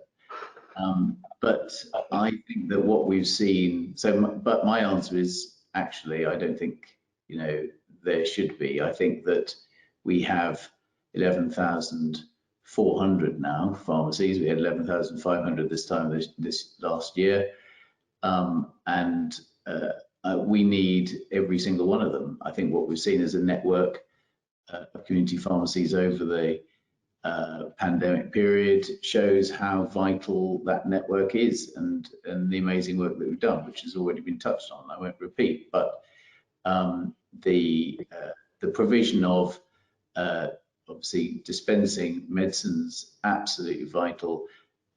the provision of the services, whether they are unfunded or funded, and I take that point, you know, has just shown how vital this is. And I think that, just to touch on my point that I made in the last answer, which is that the COVID has changed things, and it's changed the contractual framework. It wasn't written with COVID in mind. Patient behaviour has changed. Their relationship with the community pharmacy has changed. The relationship with GPs have changed, and I think that we need to now reflect that. So actually, no, I don't think there should be a cull, whether organised or unorganised, of community pharmacy. I think there should be investment in community pharmacy. And if I didn't believe that, I wouldn't be doing this job. And I think that we've got a really strong evidence base to put forward to government, which indeed we have done, and we're pushing hard for that. It'll be interesting to see how, following the Chancellor's spending review, where the money is divvied up within the Department of Health and NHS England. I strongly feel that you know, one of the pots that money should be put in is community pharmacy, because it's not only proved itself, but it's also demonstrated the potential. Many of your speakers did that tonight as well. What we can provide in the future as well. Indeed. So it's about how you use the estate rather than trimming the estate. Yeah. Thank you. Mark, have you got a comment on that? Yeah, sure. I mean, I suppose I have to understand the question, but I think the short answer is no. The slightly longer answer is why would any health service with a shortage of clinicians, and having seen what the sector has done over the last 8-9 months, why would anybody want to reduce the number of pharmacies? And I think that I'm speaking not just for England there. I think, you know, that's true across the UK. That, you know, one of the big values that the customer is beginning to attach to us is that clinical potential that's untapped. Why would you want to close pharmacies and deprive yourself of that? I just can't see it. No, I concur. But we do have to get that funding model right to support the estate that we've got, and we can discuss that until the cows come home, can't we? Yeah. So one question, and I'm going to give this to Julian and Ashley. It came up on Tuesday night as well, but the Amazon pharmacy entry or potential entry, and certainly in the States, Julian, your parent company had a big impact on the shareholding of the parent company when that was announced in the States last week. What immediate issues should we be looking to as possible threats? So Julian, you want to go first on that one? Yeah, I do. And again, it's something we've been discussing as a group for the last couple of years, as it's, you know, primarily went in the US and now rumours here. But I think what you'll see is that, you know, throwing medicines over your fence in the garden is different from Amazon packages. So I think the whole concept of the health hub for community pharmacy, people want to have that face-to-face interaction when something's wrong. So again, you can see the way that interactions with virtual consultations have changed with GPs, etc. There will be a place undoubtedly for online and internet pharmacy, but I really don't think it can replace what goes on with a pharmacy interaction in bricks and mortar, with the services, expertise, clinical experience. When people are worried about their health, they want to see somebody. And I think that the COVID period has really demonstrated that pharmacy is the go-to health hub for the community.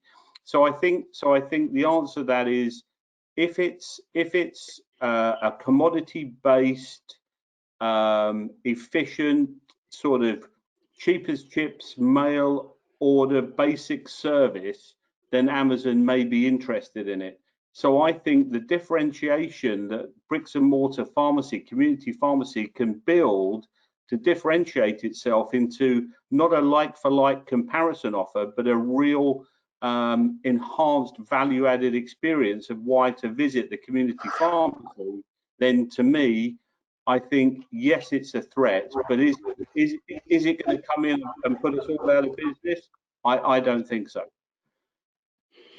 Okay, Ashley, do you have a view on that? I mean, you've got Echo, which has grown 2,000% in this last year. Yes, well, I get asked a lot about Amazon, having worked for Amazon for 5 years as an ex-Amazonian. It's often a question that comes my way, and I've got two parts to the answer.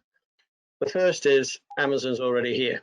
Okay, so they are already in the space, and products that we see offered OTC, and we have to be very acutely aware that they are having an impact in the high street. So it's not are they coming? They are already very much a live threat. The second part of this is Amazon is only 1% of the total retail market, and they're in this to look at soft opportunities to grow. And they will find places where they can drive selection and customer experience and ease of doing business. And that's the opportunities that they'll go and find. And I use the parallel of what they've done with a brand called Amazon Fresh. Amazon Fresh was an online food opportunity that they saw in North America, and it grew tremendously quickly. I mean, it was an explosive opportunity for Amazon in the States.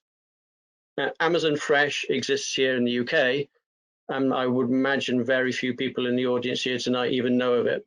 And the reason we don't know of it is because online food shopping through the supermarkets that we've got today is fantastic. And Amazon can't penetrate the UK in the way they did in North America because the market is really well served for selection and convenience and ease of doing business. And I think if pharmacy can be in that space where they're doing the right things for their patients and their customers in a focused and easy to do business way in the high street, particularly where we know people are focused on local and have that genuine face-to-face caring customer service that we've spoken about a little bit tonight, then there'll be no room for Amazon. Amazon will not get in. And that's one of the things I think we really have to focus on. And there are plenty of tools and plenty of opportunities to do that. But I think the time is right now to do that. Thank you, Ashley. And that differentiation of community pharmacy is the key. So if we are transactional, then it's comparable. But if we're a healthcare service which happens to supply medicines, then that differentiation exists. Mark, have you got a view, comment you'd like to make? Yeah, just a couple of observations, I suppose. I think Ashley's right. We can't always assume because a particular service worked in the States or is about to work in the States, it will work here. And I mean, one of the things I'm acutely aware from my colleagues in the States is the cost of medicine supply is many, many times higher than it is here in the UK. And so I suspect the promises that Amazon and PillPack are currently making are much easier to deliver in the States because you can cut cost out of that supply chain in a way that's probably much, much harder to do in the UK. I think with my latest information is that with the possible exception of New Zealand, we are the cheapest medicine supply country in the world. So I think Ashley's right that we can't just sort of extrapolate from what's happening in the States. One other thing though, that by way of a bit of a warning, we did a public survey last June at the height of the pandemic, really just to understand how the public across the UK saw all of what pharmacy had been doing. And it was so pleased we did it because it turned out we were the only people, I think, who did it at scale. We had a couple of thousand people across all 4 countries. And there was a slightly paradoxical view of the public around a couple of things that are relevant here. On one hand, they were far, far more likely and comfortable with medicines being delivered through the post than when we asked the same question 4 years ago. Can't quite remember all the numbers off the top of my head at 9 o'clock, but much more likely than they were when we asked the same question 4 years ago. But, and Julian said this earlier, their absolute sure desire to have that face-to-face interaction with the pharmacist for the advice. Now, the challenge, of course, is that we know that one depends upon the other. You know, supply through the pharmacy is what enables the face-to-face advice. Of course, the public doesn't understand that. And so, you know, the public doesn't see that their two desires are potentially contradictory there. So there's definitely things we need to work through. But I think, you know, especially after the last 6 or 7 months, you'd have to back the resilience and the quality of the sector in terms of being able to take on the challenge. Thank you for that. I was talking to your equivalent in the States just a couple of days ago, Doug, who you know, Mark, don't you? Doug yeah, Doug Hoey, and he was obviously, you know, looking at the impact it could have, particularly with the way that the pricing structures and the pharmacy business managers and operate in the States, and the likelihood. Well, what had happened in the States was it grew quite dramatically, mail order pharmacy, and then it dropped off because they had all sorts of issues with non-supply, temperature control, and the likes, and ended up with big piles of non-delivered return meds and a dissatisfied patient. And you know, we've seen, yes, in the last 6 months, 9 months during the pandemic, online pharmacy grow quite dramatically, but we're still only at 3.4% of the market the last time I looked. So, you know, we should be focused on these. You know, we can't control what Amazon decide to do or Pharmacy2You decide to do. What we are in control of is what we do as individual pharmacies and the way we run our business with the people we have and the estate that we have. So that goes back to the point that Deborah was making around what's in your sphere of control and influence as opposed to not. Just want to look at a couple of other questions that have come in from the floor, so to speak, around diagnostic services. So with GPs struggling to see a lot of people for all sorts of reasons, partly because people don't want to go to places where other people are ill. Would there be a sensible move of more of the diagnostics, particularly the monitoring of patients, into pharmacies? Simon, do you want to comment on that one?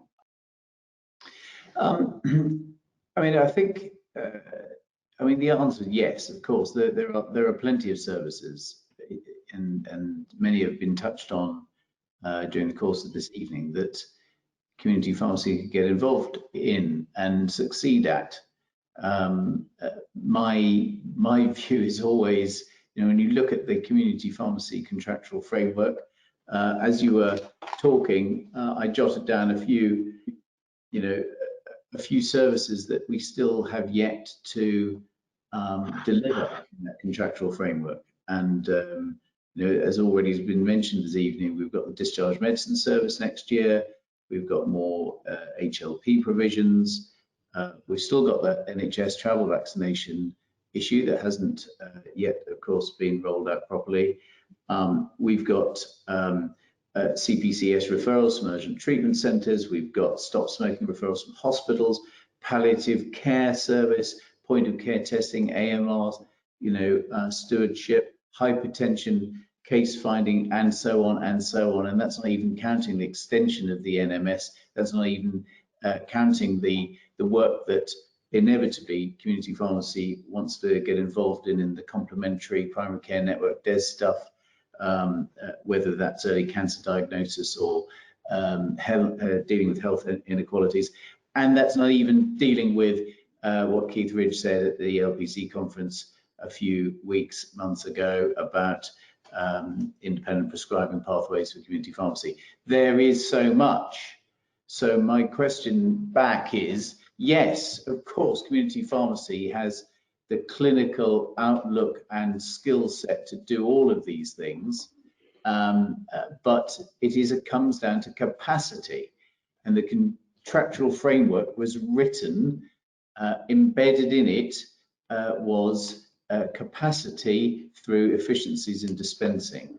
Those efficiencies have not materialized, and so while I know there are, you know, clearly Andy has talked passionately about freeing up capacity within community pharmacy, and no doubt there is always something people can do to find more capacity. But ultimately, this is more than that. That we need additional funding going forward in order to carry out and to deliver those services within the contractual framework.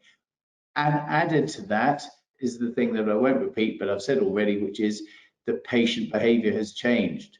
And so, which is really coming back to your question again, and that the point being that these services, which I do not want to see being done by stealth for free, unfunded, and therefore not valued, because that just makes our whole position, less and less tenable and less sustainable. So questions I'll come back to you, Simon, for this question as well, because it's obviously key to your role. But Mark, I just want to ask you a question now, which is, do you think that the officials at Department of Health and Social Care and NHS England, that people like Simon sit opposite, do you think the attitudes have truly changed to reflect what pharmacy has stood up and be proud of during the pandemic? A good question. A good question, and it's one that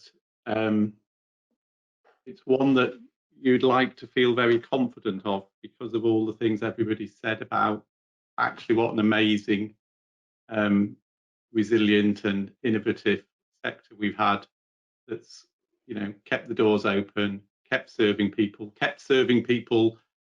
with service that actually previously perhaps they were going to the GP for. So added all that pharmacy audit that Simon's organisation did that proved all of that. I like to think the answer is yes, actually, Mike. If I had to come down, I think the answer is probably different in each of the 4 countries, in terms of the extent to which NHS officials and government in each country recognise the value of the sector. There was a period, there was one moment, wasn't there, in May or something, where you had Nicola Sturgeon tweeting with one of our members in Scotland, bantering about how brilliant she thought the sector was, live on Twitter. That was quite a moment.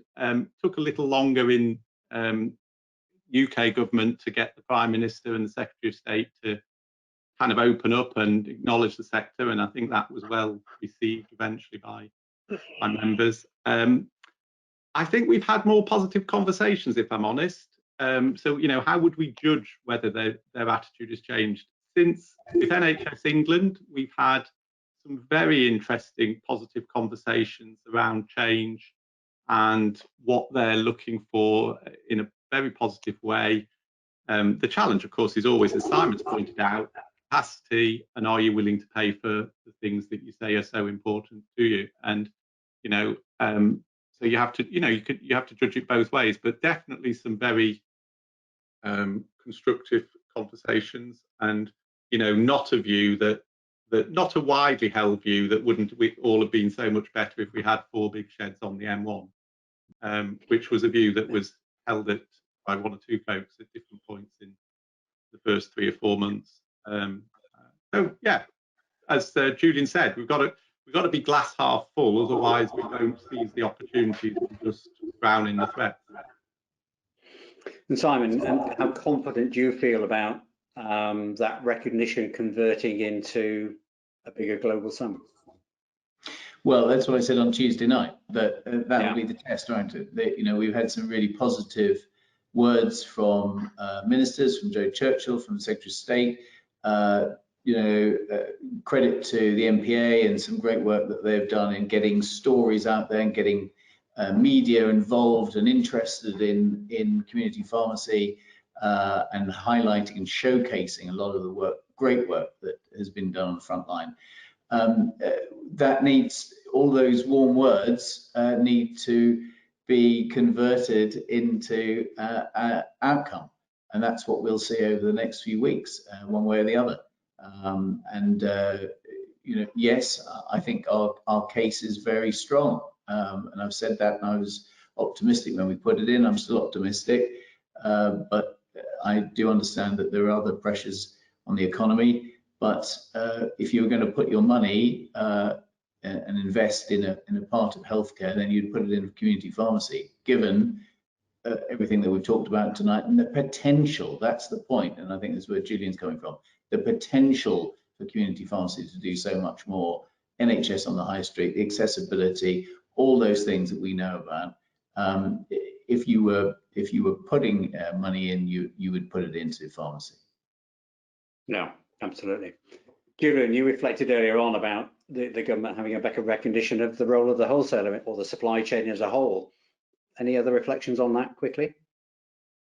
Yes, indeed, Mike. I mean, it was suffice to say that I do believe until a year ago, government didn't realise that we delivered to 20,000 dispensing points twice a day. And so the network, not only it's an integrated network with community pharmacy, it can't be separated. It's an integrated network, and it is the backbone of the NHS. So whenever I talk now, and we're talking about other matters with regard to vaccine distribution, etc., right now, and we're actually saying that, you know, you don't know the diamond that you've actually got, because how community pharmacy and the distribution sector has stood up through this and will stand up in the coming year with vaccines, that is something that if you hadn't had that capability and capacity, you would be in a real mess. So I think they are aware of that now, and definitely with the discussions that I'm having, it is, I think a few eyes have been opened for the positive. And Ashley, thank you, Julian. And Ashley, would you reflect that? Yeah, I think it's, as Julian said, we worked together way back a year ago trying to get people to pay attention to how the drugs circulated through the sector. But the very fact that this was a healthcare emergency put the spotlight on us, and as from the moment we started realizing that the Nightingale hospitals would be open, we were able, as AAH, to be able to start supplying those hospitals within the 24 hours of that announcement.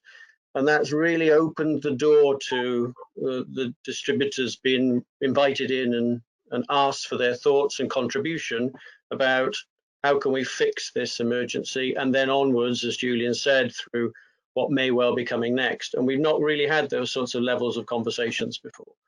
And so for myself and Toby Anderson, our CEO, are more conversations with number 10 on where this really could go and what we can do to be really an obvious part of the solution.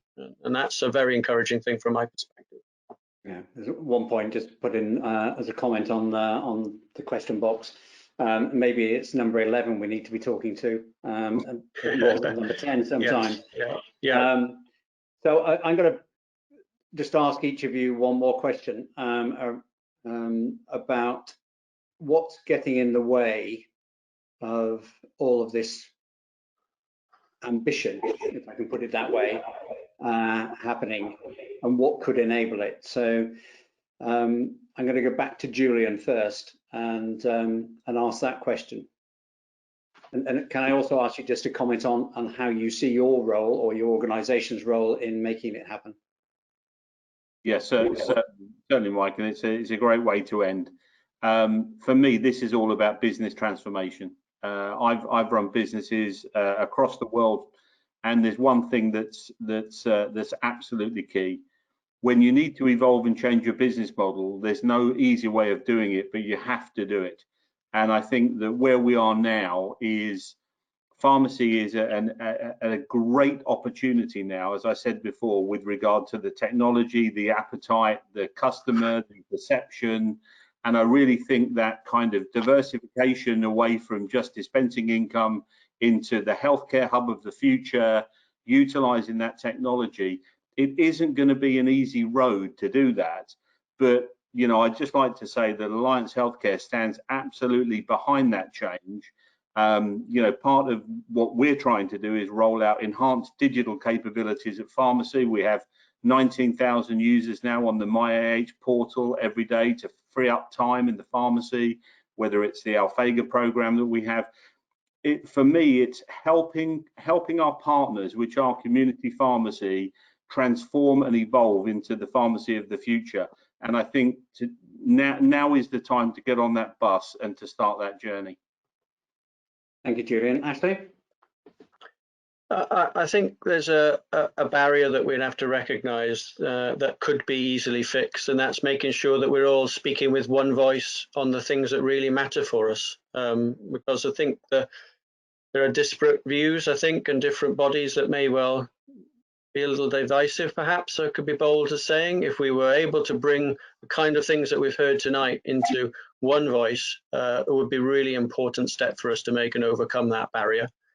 And I think from an AAH point of view, being part of McKesson as a big business, a lot of heft, is reach out to your biggest supporters. AAH will support through these sorts of changes and able to represent the kind of desires we want to have for a new community pharmacy.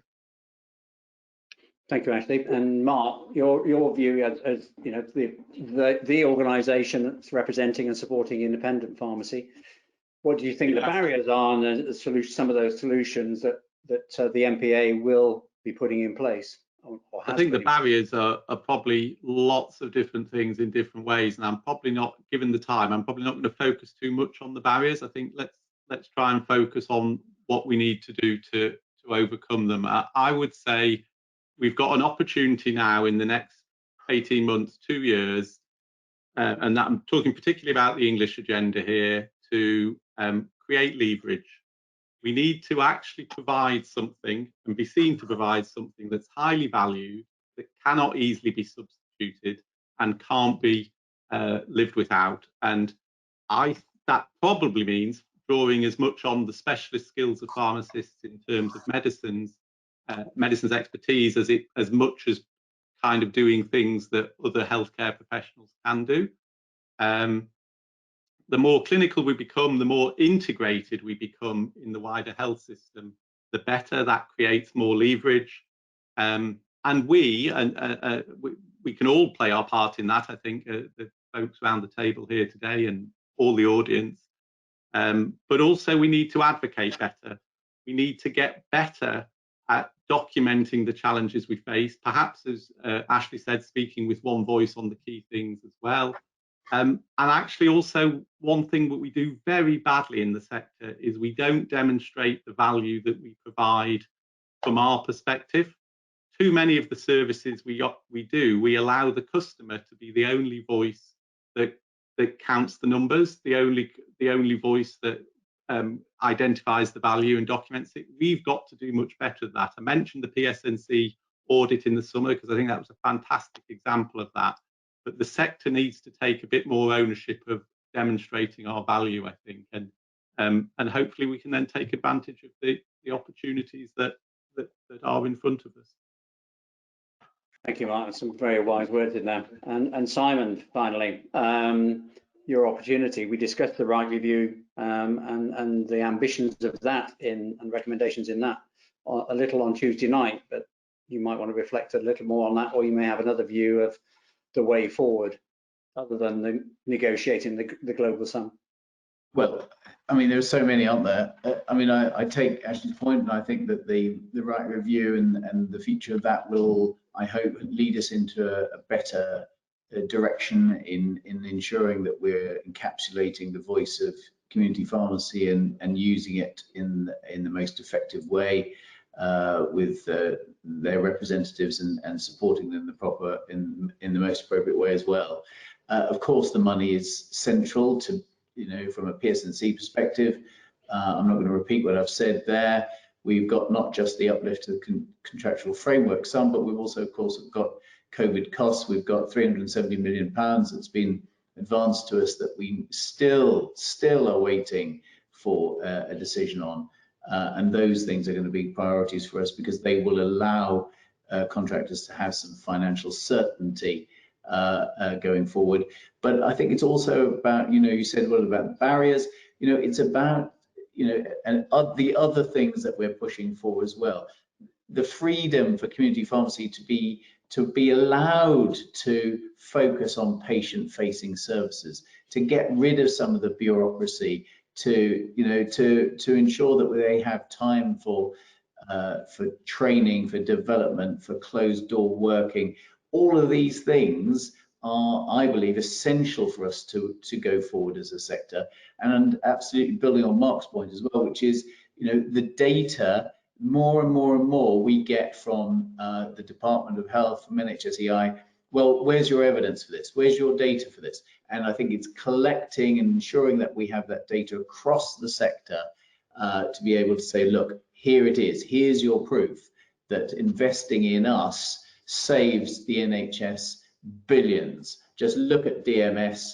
It's going to start next year. We know, don't we? We know that discharge medicine service conducted by community pharmacy is going to save the NHS a hell of a lot of money.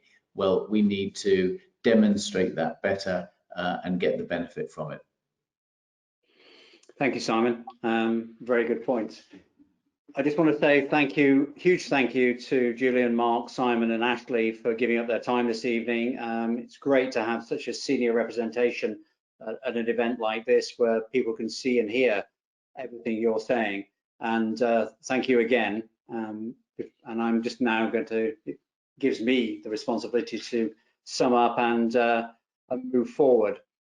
I suppose some of the key things that came out of there were around unity, around valuing ourselves and therefore being valued by others, but also around creating a stable base that we can build our business on going forward and not just being dependent on the NHS. This one slide brings it together for me. We must focus on whatever the NHS and our patients want to buy from us or receive from their pharmacy of choice, whilst operating efficiently and cost effectively.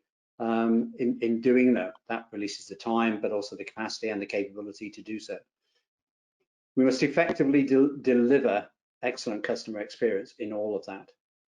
Only by optimizing our NHS services, and not everybody has that at the moment, and by growing our OTC business back, leveraging the PMEDs, leveraging our self-care agenda on the back of community pharmacist consultation service and walk-ins, and the video consultation aspects that Sunil referred to earlier today.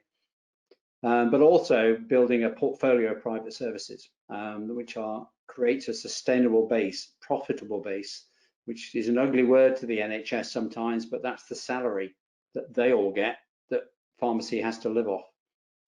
So this requires a good plan. It requires effective implementation and delivery. It will require leadership at every level, undoubtedly. For me, two things are certain, and this was said earlier on this evening: doing nothing is not an option. No one will do it for you. We will be helped by these organizations we've just heard from, but we've actually got to do it ourselves.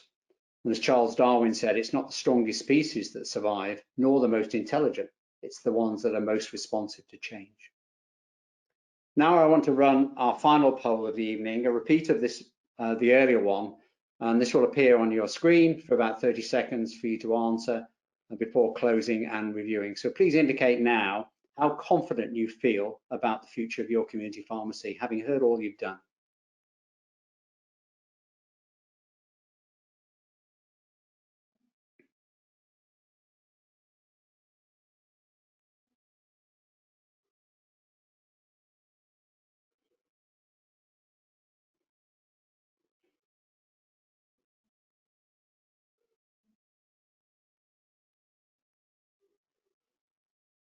Okay, can we close the poll off now and then show the results, please?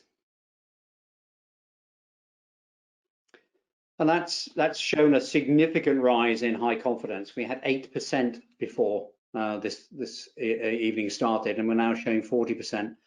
Yes, we had 57% showing moderate confidence, but a lot of you have shifted up to the high confidence. And we've now only got 21% in the not or slight confidence pack, whereas before we had 34%. So that's really, really a positive mood, because if we have the confidence, as I said earlier on when reflecting on one of Rena's comments, we have a chance to move forward, because you then want to invest, put the energy in, get your mojo back, as was described earlier on. If there's one magic wand that I had, it would be around unity where it matters, and having that voice, and that was articulated very well by the panel just now. I now want to say a big thanks to our sponsors. Sorry, we're not moving. Nicole, can you move me forward, please? To our sponsors, Bristol Laboratories, Glenmark and Sigma for their support in making this happen tonight. I also want to thank you, the audience, the delegates, without which it would be a waste of time. I want to thank our panelists and all the team at Pharmacy Business who have made this happen, working very hard behind the scenes late into the night, I know. Reminder that the Pharmacy Business Awards will be held, albeit virtually, on the 21st of January with Matt Hancock, and he will be there.